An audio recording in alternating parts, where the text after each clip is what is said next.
প্রিয় শিক্ষার্থীবৃন্দ, আজকের এই সেশনে আমি তোমাদেরকে শুভেচ্ছা এবং স্বাগতম জানাচ্ছি। আমি আলোচনা করতে চেষ্টা করব প্রোডাকশন প্ল্যানিং অ্যান্ড কন্ট্রোল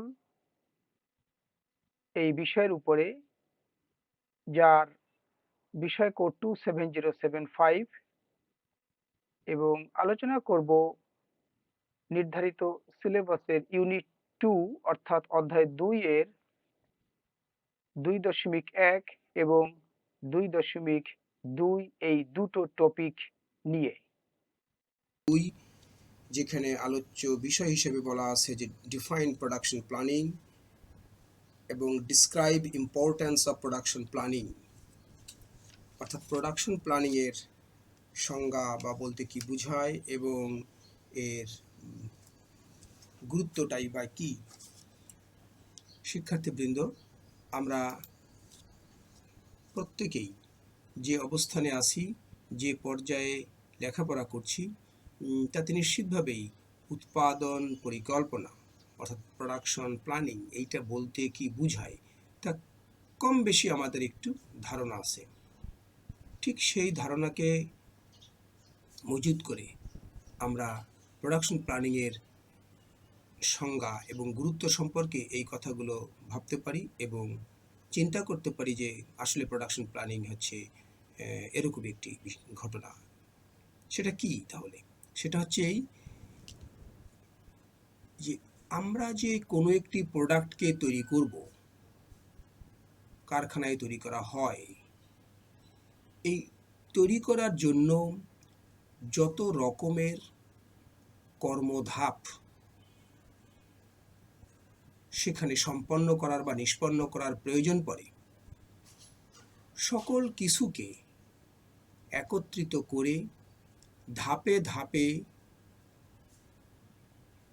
সেগুলোকে সাজিয়ে নেওয়া, কল্পনায় নিয়ে আসা এবং সেই কল্পনার নিরিখে ধাপে ধাপে সম্পন্ন বা নিষ্পন্ন করার যে কৌশল, স্ট্র্যাটেজি, মূলত সেটাই হচ্ছে উৎপাদন পরিকল্পনা বা প্রোডাকশন প্ল্যানিং।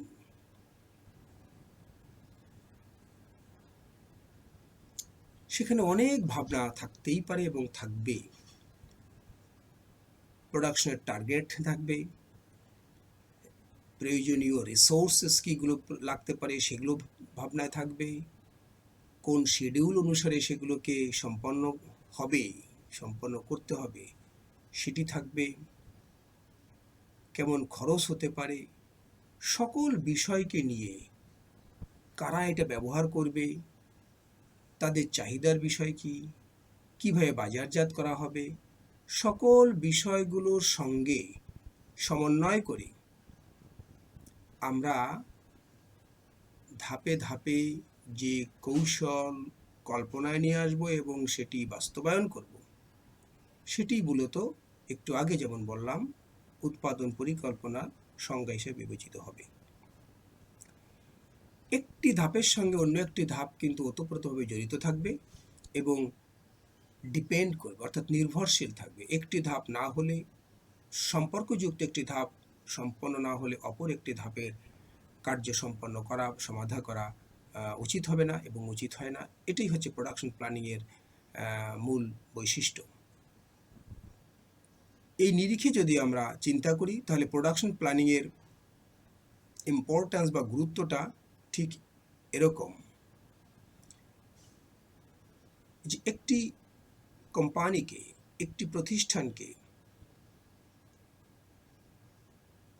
এই আঙ্গিকে ভাবতে হবে যে আমি কি প্রোডাক্ট তৈরি করব, কখন তৈরি করব, কিভাবে তৈরি করব, কোন আঙ্গিকে তৈরি করলে সবথেকে বেশি মুনাফা হবে এবং সবথেকে কম খরচ হবে, এবং কোন নির্ধারিত গুণাগুণ সম্পন্ন উৎপাদন বা প্রোডাকশন আমরা তৈরি করব।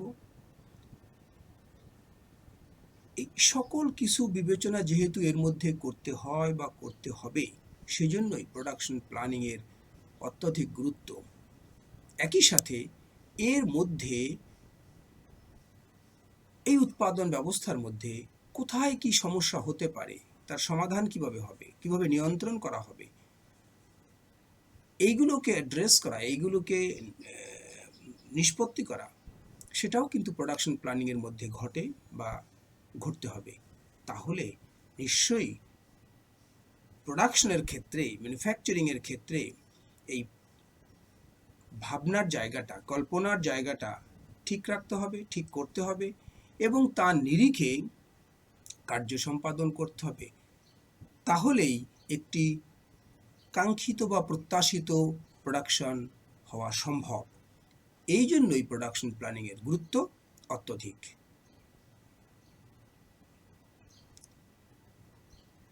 পরিকল্পনা মাফিক যদি প্রোডাকশনকে সম্পন্ন করা যায়, তাহলে অনেকগুলো প্রত্যাশা পূরণ করা সম্ভব।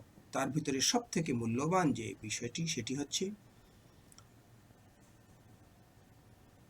কাস্টমার নির্ভর যে প্রসেসগুলোকে, অর্থাৎ কাস্টমাররা কেমন চায়, কখন চায়, কিভাবে চায়,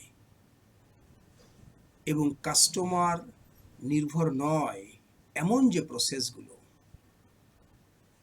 কাস্টমার কিছু বলে না কিন্তু এটি বাজারের জন্য প্রয়োজন, এরকম দুই ধরনের ভাবনা এখানে থাকবে। দুই ধরনের ভাবনাকেই সমন্বিত করে, অপটিমাইজ করে আমরা যে পরিকল্পনা মাফিক প্রোডাকশন সম্পন্ন করি বা বিভিন্ন প্রতিষ্ঠান তাই করে থাকে, এটাই কিন্তু প্রোডাকশন প্ল্যানিংয়ের একটি সাকসেসের জায়গা। আদারওয়াইজ যে কোনো এক জায়গায় ভারসাম্যহীন হয়ে যেতে পারে এবং অনেক ক্ষেত্রেই তা কিন্তু হয়, যার কারণে অনেক কোম্পানি বা অর্গানাইজেশন বা অনেক ইন্ডাস্ট্রি কখনো কখনো তাদের প্রত্যাশিত ভাবনার জায়গায় পৌঁছাইতে পারে না। প্রিয় শিক্ষার্থীবৃন্দ, তাহলে এই হচ্ছে মোটামুটি আমার এখনকার সেশন যে দুটো আলোচ্য বিষয়ের উপর ছিল সে সম্পর্কে বলার বিষয়।